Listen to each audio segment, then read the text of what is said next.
Awesome. Well, welcome everyone. First of all, before we start our virtual lecture today, let me apologize for the technical issues we ran into yesterday. We are all ready to go. I'd read my notes, done my jumping jacks, even made sure my hair looked good. And when we tried to connect to Facebook Live, we ran into a couple issues. Apparently our video service that we're using no longer connects directly to Facebook Live. So I apologize for the inconvenience. But it kind of works out for our topic today, seeing as you wouldn't want to start a road trip on Thursday. Normally you would start on Friday, so you would have the whole weekend. So before we jump into our Seward family road trip, let me introduce myself. My name is Zach Finn, and I'm the Education and Outreach Coordinator at the Seward House Museum.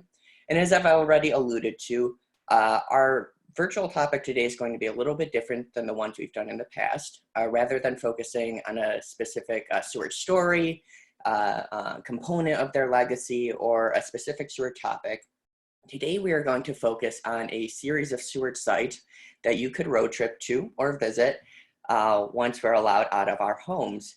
So when we were selecting these sites, there were a couple different criteria we looked at to make sure that they had a direct connection.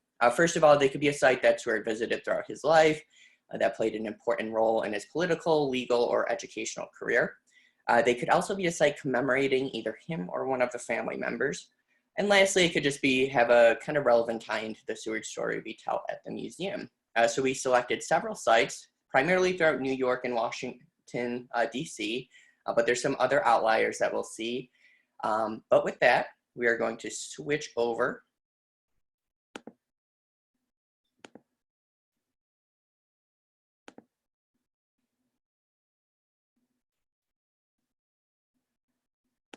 And we are going to start our tour. So you could probably guess this is where we'd start. How else would you start a Seward-focused road trip outside of beginning your tour at the Seward House Museum? Located in Auburn, New York on 33 South Street, this is going to be a great way to kind of get yourself familiar with the Seward story. Looking in the corner here, we can see some early pictures of the house.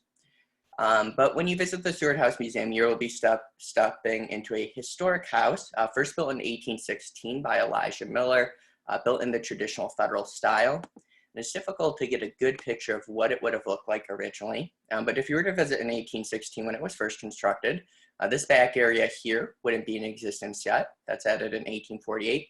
But basically just be the structure here. And when Elijah Miller builds this house, Auburn had only been chartered as a village for a year at this point, still regarded as kind of the frontier of New York. But Elijah Miller builds this house, accumulates quite an impressive amount of money as a speculator. This will be one of the first brick buildings here in Auburn. And during your visit to the Seward House Museum, you're going to get to go on an hour-ish tour where you become familiar with the Seward family. There are 4 generations of family that call this estate their home. Notably, including Secretary of State William Henry Seward, who serves as Secretary of State in the Lincoln and Johnson administration, his wife Frances, a peripheral supporter of the women's rights movement and radical abolitionist who uses this house as a stop on the Underground Railroad. And you're going to hear about all their political and social achievements as you tour the house. But one of the things that makes this tour and the historic house model so interesting and so special is it's a great way to dive into the social history of the family. You're not only going to hear Seward's greatest hits, the Seward's Folly, his time as Secretary of State in the Lincoln administration, you're going to kind of get to step back in time and see what life would be like in the 19th century. And that includes hearing about his daughter Fanny's story, an aspiring author who spent much of her time in Washington, D.C. You're going to get to see her personal library as she ends up passing away just shy of her 22nd birthday at the age of 21. But you really kind of get to step into the shoes of what 19th century living would be like. And after you take the tour with one of our amazing volunteer docents, or OK staff docents, I highly recommend taking out a membership, which comes with a whole slew of benefits and helps a local nonprofit. So to start your Seward-focused road trip, you're going to naturally start at the Seward House Museum. You're going to really familiarize yourself with the family. And then from there, you're going to make your way to Seward's alma mater in Schenectady, New York. Let me just back up a little bit so you can see the exact route you're taking. starting in Auburn here, shooting over to the east of the state in Schenectady, and you're going to visit Union College. Now, Union College would be Seward's alma mater. He would make his way there at the ripe old age of 15, testing in as a sophomore. From there, he would go on to graduate Phi Beta Kappa with the highest honors in 1820.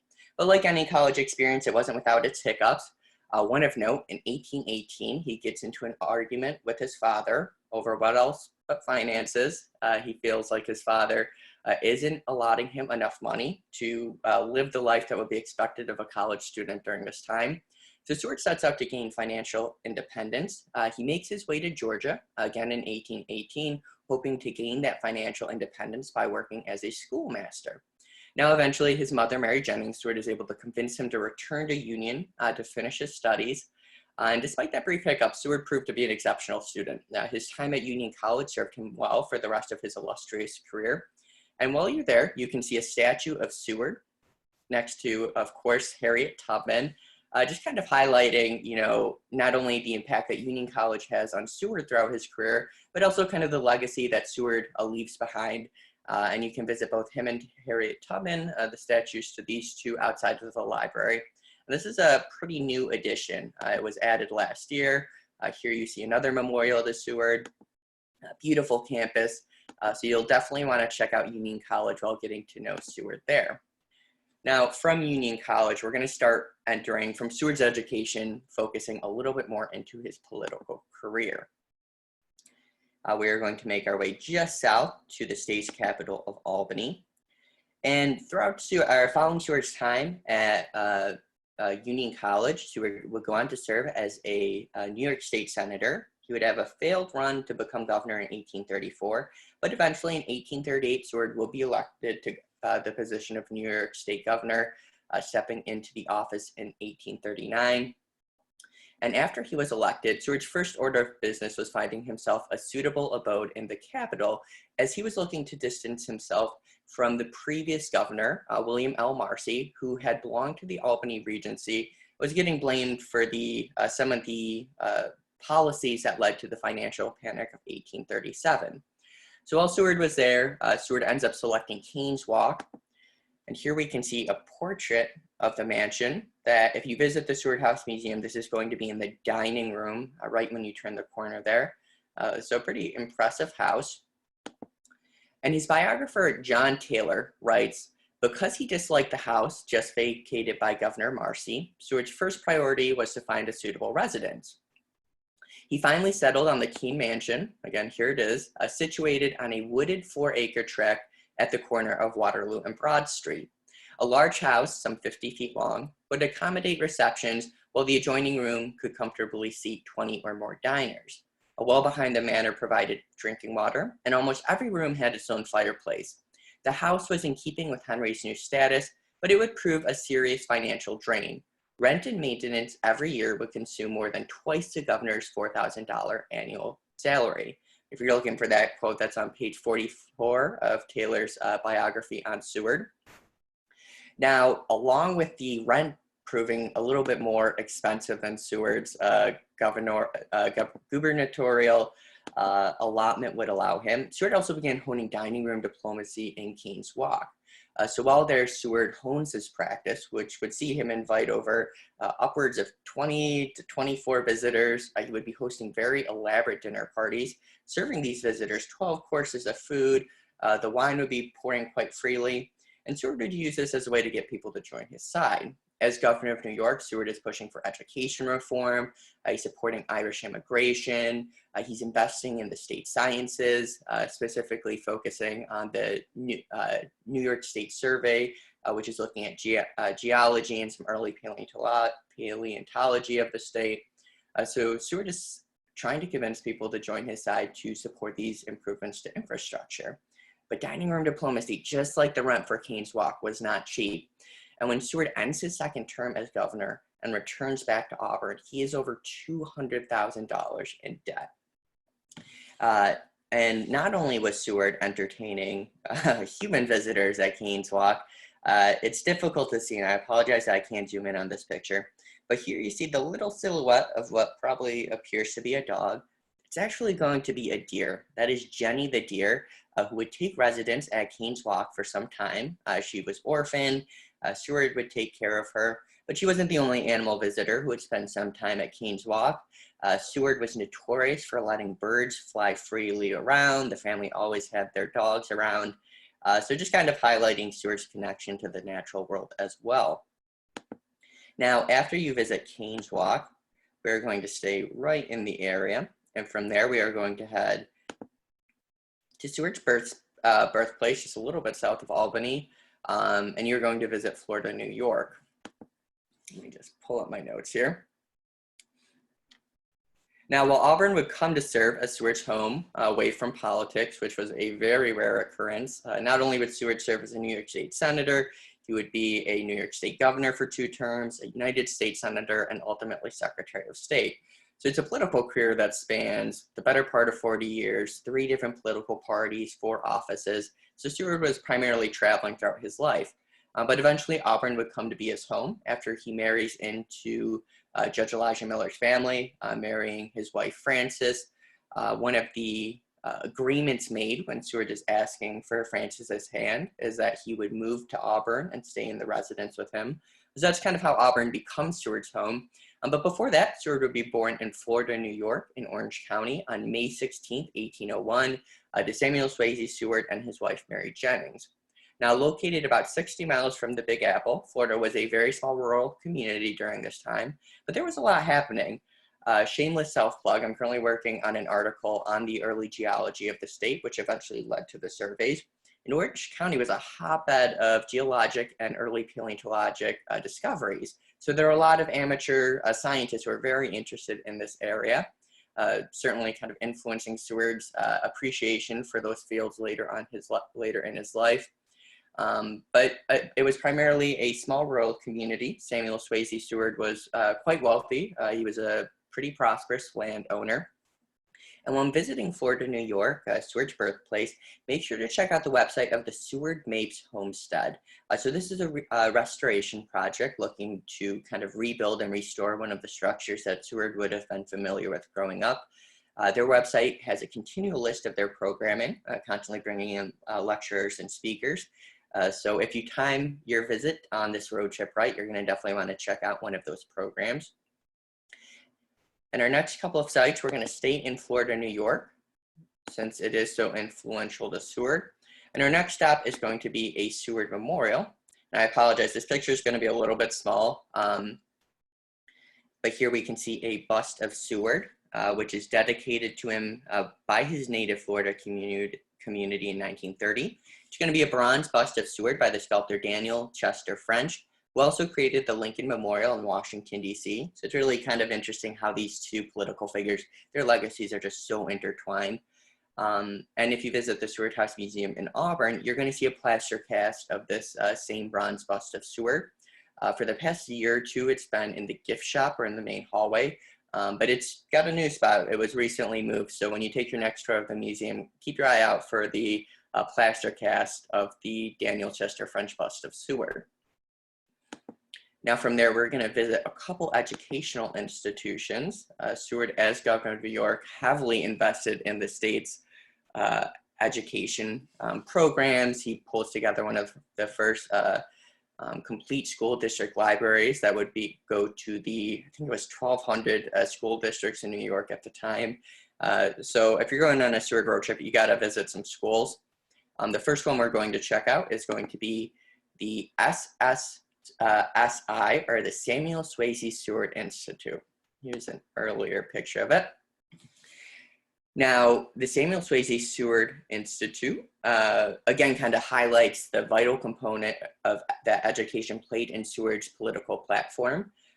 So this is a school opened by Seward's father, Samuel Swasey Seward, in 1847. Samuel Swasey Seward was a wealthy landowner. He was a politician and a doctor throughout his life.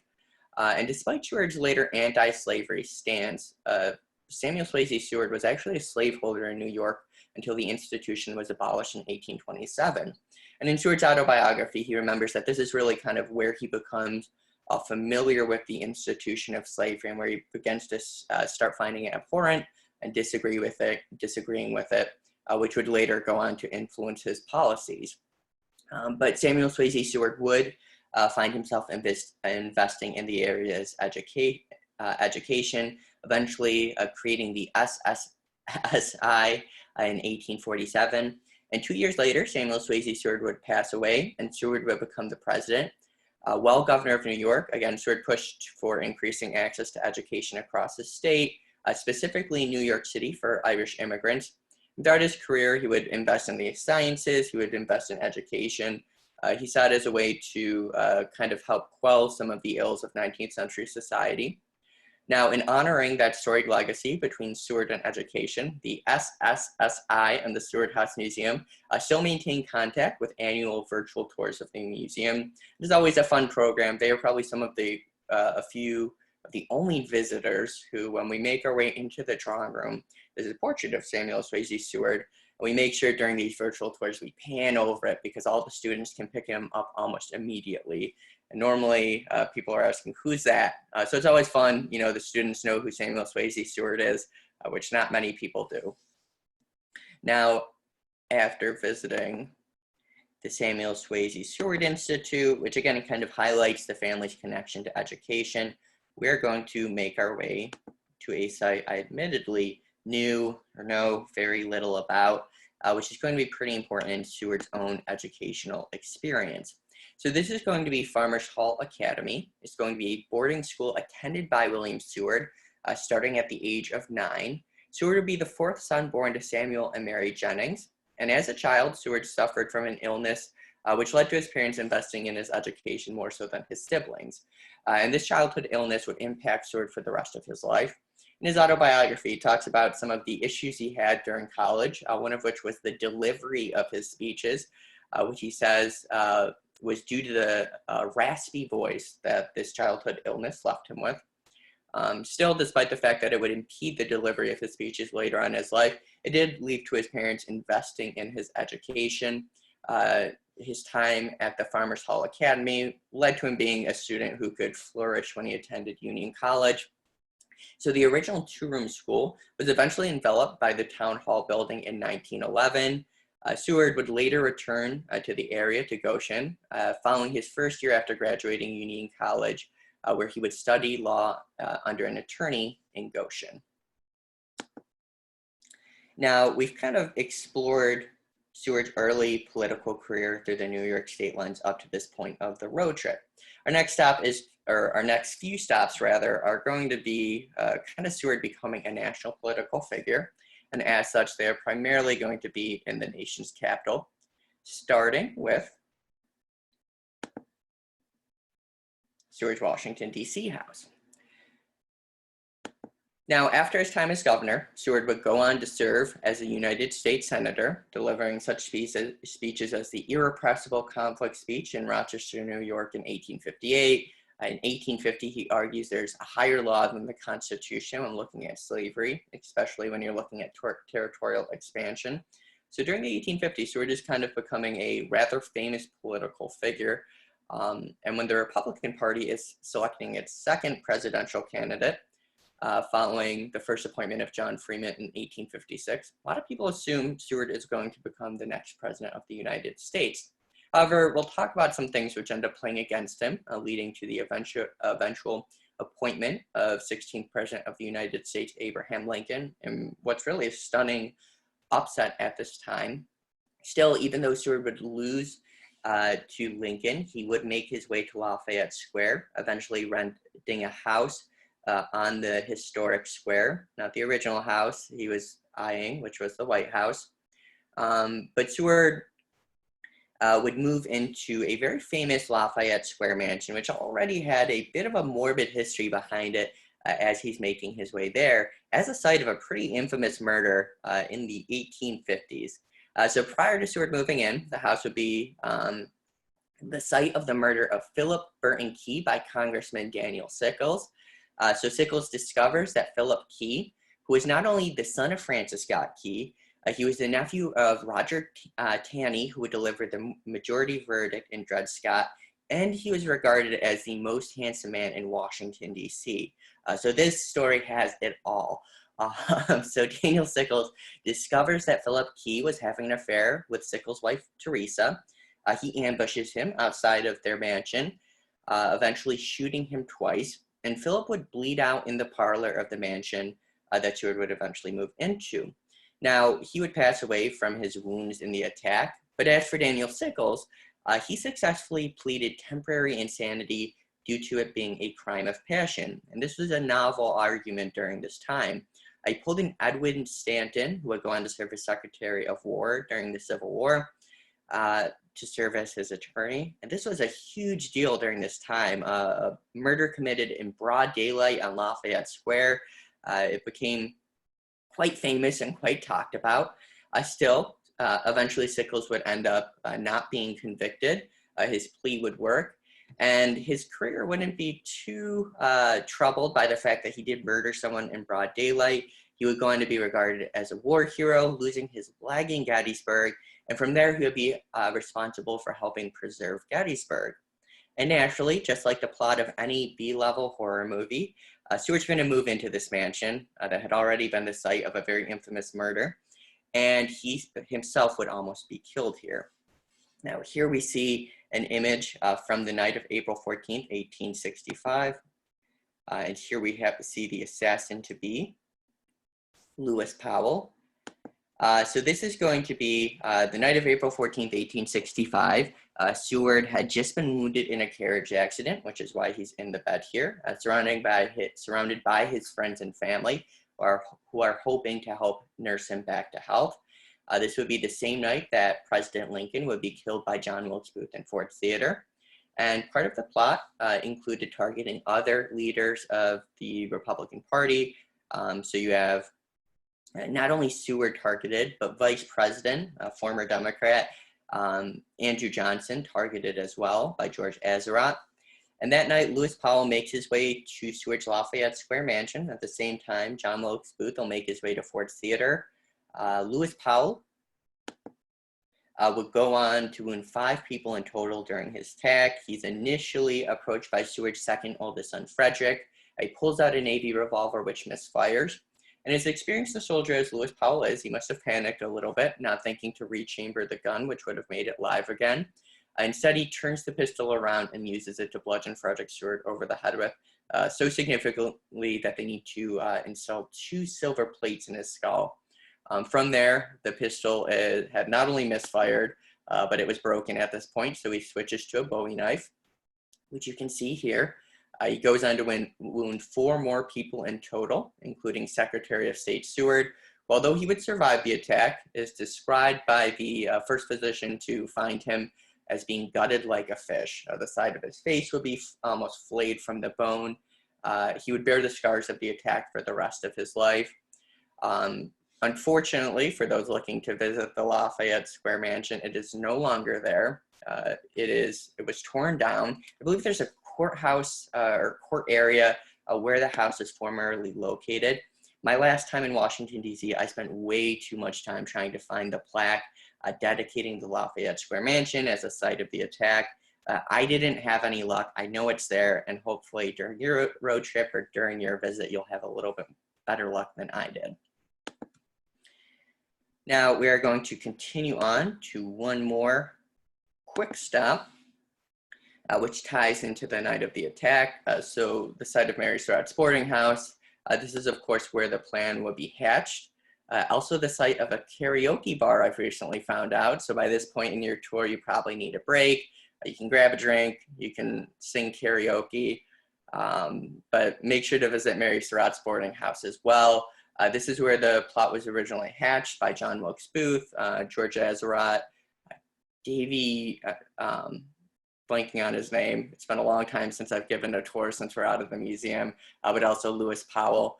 So make sure to visit this site as well. This is going to tie into the night of April 14th, 1865. Of course, Mary Surratt would become the first woman executed by the federal government.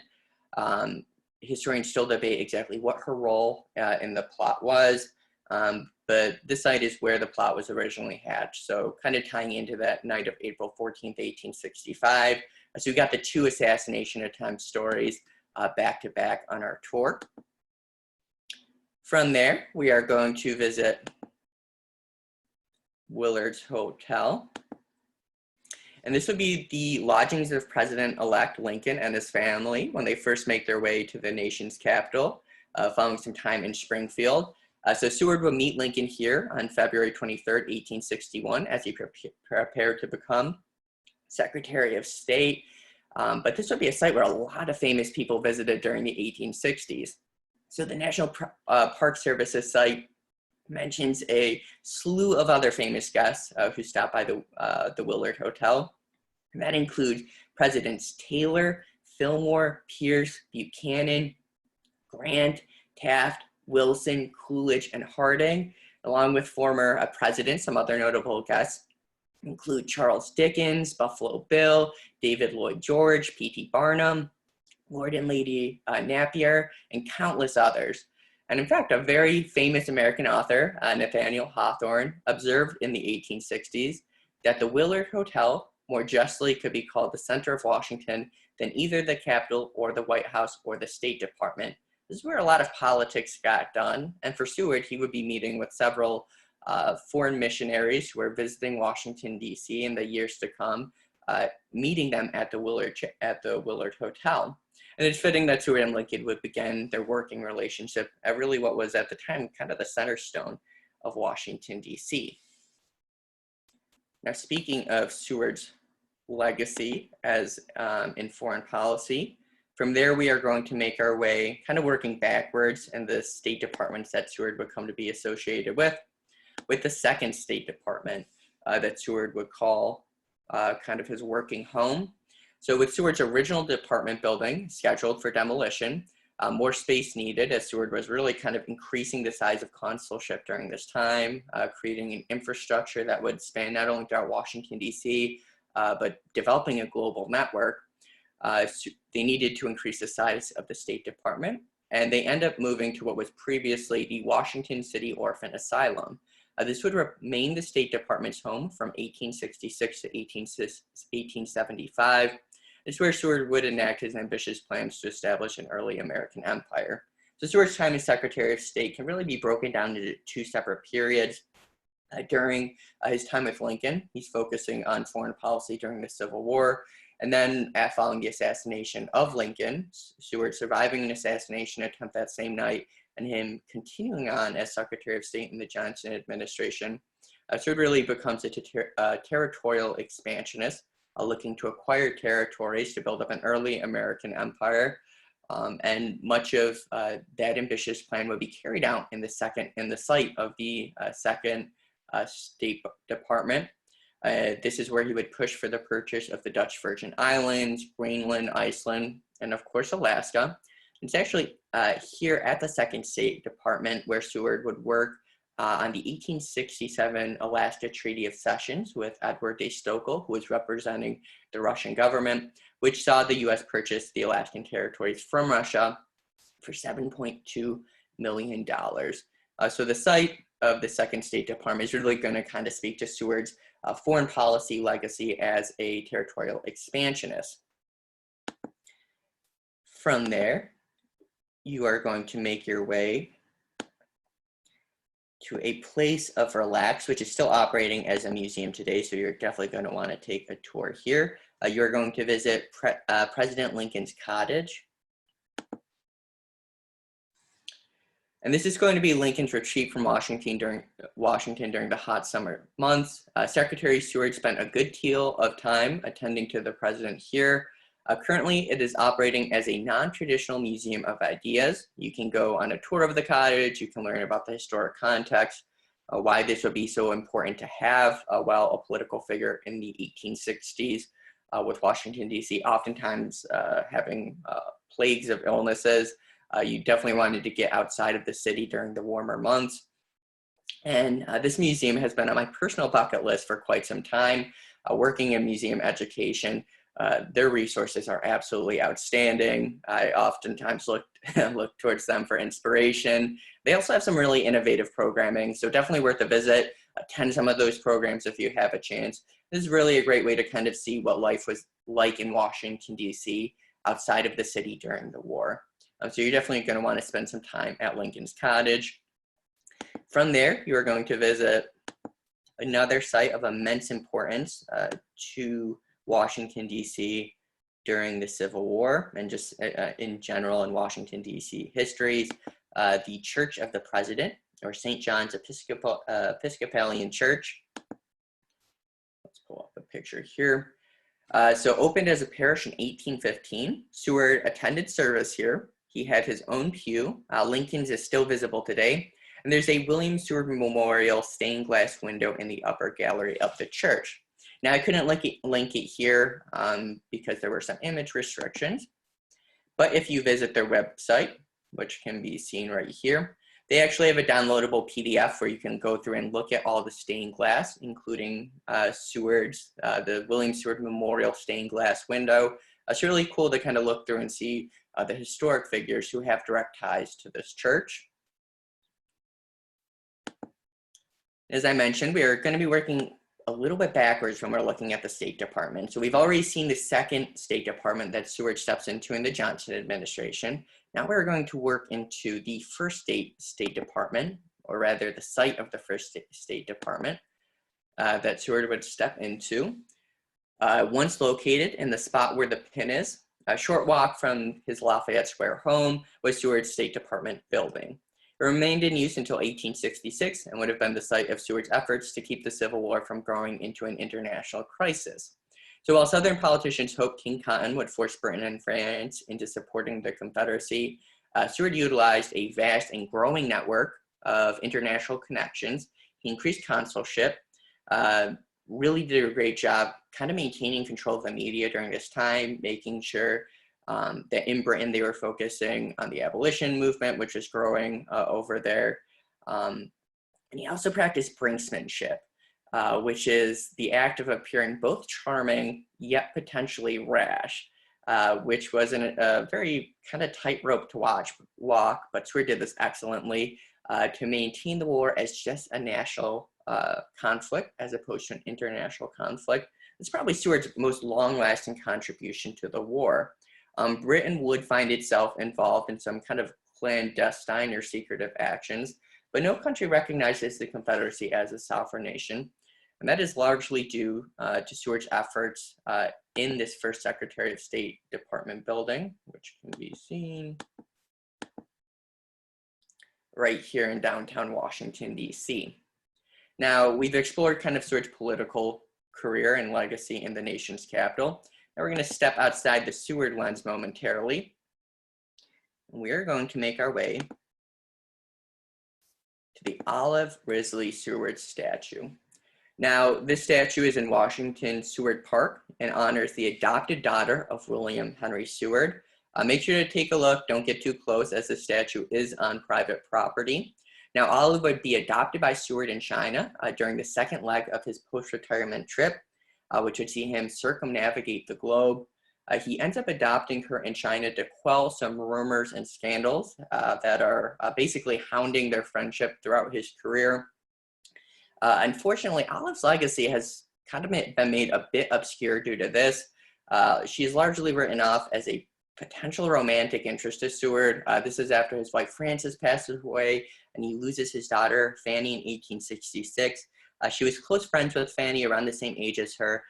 So a lot of historians looking back kind of see her as a replacement for Fanny as opposed to Frances. What their actual relationship is of course lost to history. But unfortunately, Olive's legacy is largely forgotten, and it's quite impressive. Not only was she a world traveler, but she would go on to author several books. She helped founded Trinity College. She was a Washington, D.C. Kind of staple in society during this time, and really had an impressive career throughout her own life.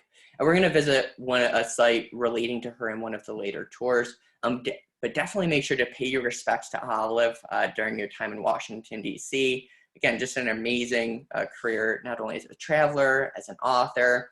Her insight into foreign policy is quite amazing. She ends up writing what's essentially a pamphlet that is published in Scribner's in 1887, where she is jumping all over the United States for its failure to purchase the Dutch-owned Virgin Islands in 1866 when Seward is interested in purchasing those territories, which is really kind of an interesting insight into foreign policy during this time and territorial expansion. So pay your respects to Olive. She's quite an impressive historic figure in her own right. And that'll conclude our time in Washington, D.C. We are going to now, let's back this up.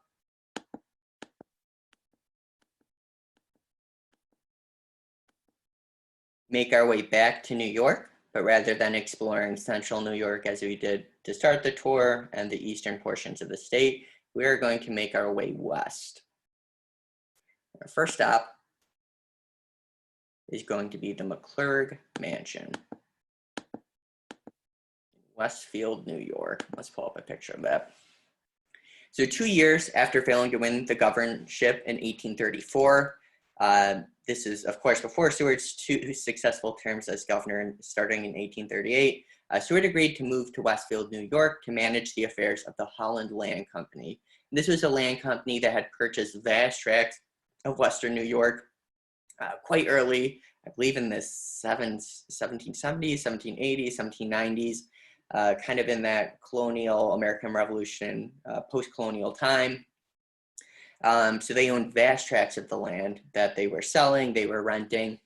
So Seward ends up moving to Westfield to serve as a land agent for the Holland Land Company. He first moved into this home, which we can see here. There we go.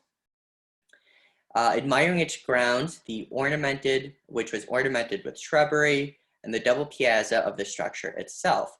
Now, the mansion would be placed on the National Register of Historic Places in 1984. And it's a museum which you can visit to learn more about the local history. And Seward's time in Westfield ended up proving quite valuable later on in his career. Although he moves out there after failing to become governor, once he does become governor of New York, this gives him a lot of experience with the westward portions of the state, which is growing in political importance. New York State's agrarian community was continuing to grow. They were getting a lot more political sway. So the fact that Seward knew what the west portion of the state was like really came to become important during his time as governor of the state. Let's see if we got any more pictures here.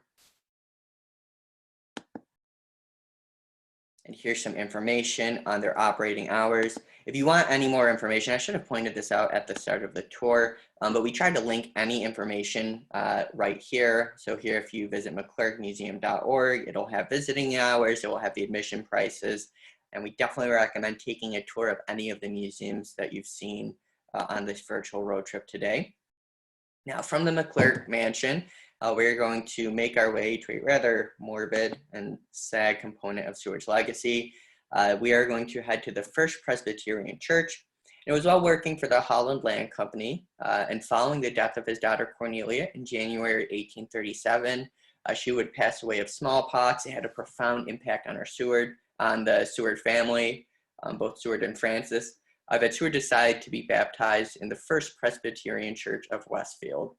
The original church, which stood here, was burned down in 1872, but you'll definitely want to visit that site. And then from there, we are going to go to the grave of Olive Risley Seward in Fredonia, New York. Olive's grave is going to be just a little bit north of the Presbyterian Church. And while in the area, make sure to visit the gravesite of Olive, Seward's adopted daughter, again, whose legacy kind of gets underwritten by history. She would travel with Seward later in his life, help him circumnavigate the globe, visiting Japan, China, Southeast Asia, British India. He would make his way to Northern Africa, toward the Middle East, spend more time in Europe. So again, circumnavigating the globe as a pretty impressive traveler during the 19th century. She would help Seward write his travel memoir later in his life. The book will be published posthumously. You can certainly see Olive's hand in the writing. She was responsible for editing it. She helped get it published following his death. And along with helping with Seward's travel memoir, which would go on to be a bestseller, she herself would write a travel book. She would pen that argument for the purchase of the Dutch-owned Virgin Islands. She would go on to help formed the Literary Society of Washington, D.C., served as the first board president of Trinity College in Washington. So an impressive career. Again, make sure to pay your respects to Olive by visiting her grave. From there, we are going to continue our tour looking at Seward's career in the Holland Land Office, stopping at another museum. So when Seward first agreed to manage the Holland Land Company business and reside in Westfield, New York, while he was traveling to the western portion of the state, he ends up stopping in Batavia in one of the offices that is being run. When you're to visit today, it is operating as a museum, which is exploring the history of the land company that helped establish much of Western New York as we're familiar with it today. Here's some images of it. Similarly, they do some really interesting programming as well. So along with taking a tour, we definitely recommend checking out some of the programs that they run as well. And then from there, we are going to make our way to Rochester, New York, to the site of the old Corinthian Hall. And this is one of those sites and one of those moments in Seward's political career that really has a pretty drastic impact on his eventual failed attempt at running for president of the United States. Now, the former site of Rochester Central Lecture Hall, Senator William Seward gave his famous irrepressible conflict speech here on October 25th, 1858. Now, this speech argued that the two economic institutions of the North and the South could not coincide, that historically slavery could not exist within a state that also had, or a country that also had a portion that had abolished slavery, and that ultimately the Union would have to pick either freedom or slavery to support. Now, the speech garnered Seward's support with leaders of the abolition movement, which was very popular in upstate New York during this time, especially in Rochester, but also branded him as an agitator. And following the raid of Harper's Ferry by John Brown, Seward's irrepressible conflict speech kind of came back to haunt his later political aspirations, as it had branded him an agitator. Now, shortly after the raid, the Seward family would actually be attacked. There's an arson, which would burn down a wooden barn behind the house. Seward was away traveling at this point, visiting Europe, preparing for the presidency by meeting some pretty important European political figures. But there's an arson attack on the family shortly following the raid on Harper's Ferry by John Brown.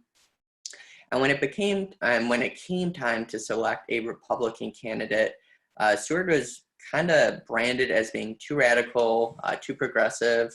He would alienate certain sections of voters.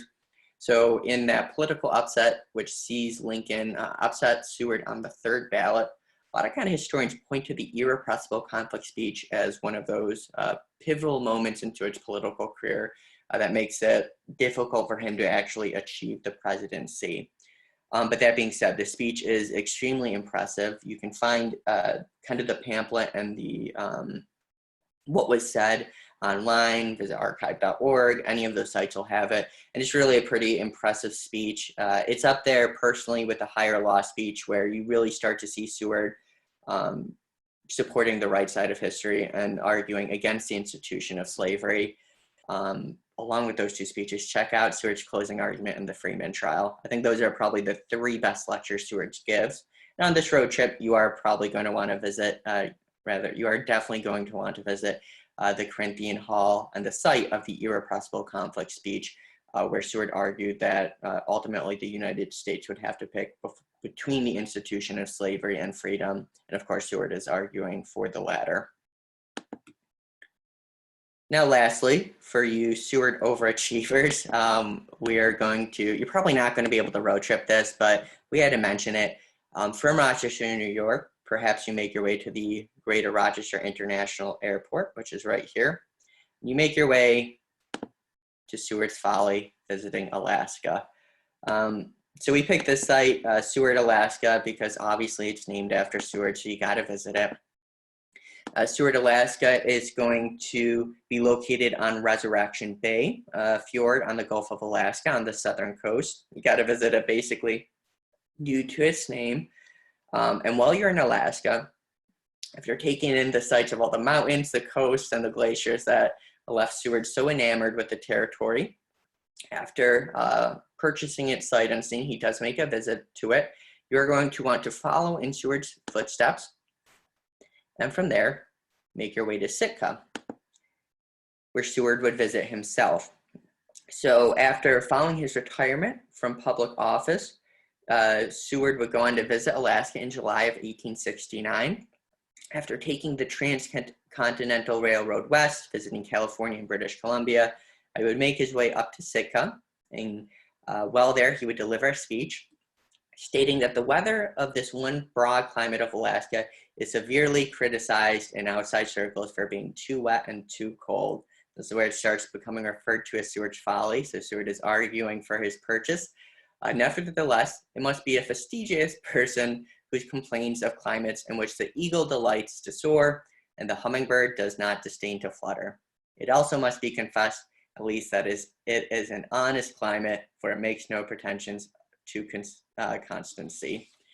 So Seward would visit Sitka, Alaska, and of the soaring eagle that he mentioned in his speech, he would actually bring one home with him to Auburn.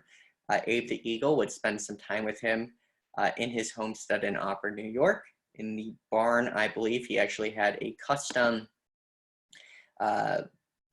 area built for him. But visit Sitka, Alaska, see some of the sites that so impressed Seward during his time there, and kind of secured his excitement in the purchase and what would come to be referred to as Seward's Folly. And once you've spent some time in Alaska seeing all those natural wonders, we are going to go full circle, and we are going to make our way to Fort Hill Cemetery back in Auburn, New York. And here you can pay your respects to the family, visiting the Seward family plot. Elijah Miller would be heavily involved in the creation of Fort Hill Cemetery, which was a very early movement of the park movement, looking to give people a place to spend. While visiting Fort Hill Cemetery, which is an absolutely stunning landscape. When you visit the Seward family site, you'll see written on his tombstone, "He was faithful," which comes from the closing argument in the Freeman trial that I mentioned earlier. It kind of speaks to a political career where oftentimes he was doing what was unpopular, but still he stayed faithful to those ideals that we like to remember the family for. So spend some time looking at the Seward family plot, exploring Fort Hill Cemetery, and being back in Auburn. You are then primed to visit a lot of amazing local history. Visit the Harriet Tubman Homestead. You have Seneca Falls, just west of Auburn, the Cayuga Museum of History and Art, Willard Chapel. Explore all the amazing history that Cayuga County has to offer. Visit Rochester, all the history there. But that concludes your Seward-focused road trip. Of course, we missed a lot of sites in doing this for the sake of time. In our comments, if you would want to see us include more sites, if we do this in the future, I'll link anything you feel that we should have included in our virtual road trip here today. If you visited, leave any comments, any recommendation for people visiting any of these sites. Any feedback would be greatly appreciated. I hope everyone is staying safe, practicing social distance, and when all of this is over, we hope to see you at the Seward House Museum for a tour, and stay safe, everyone.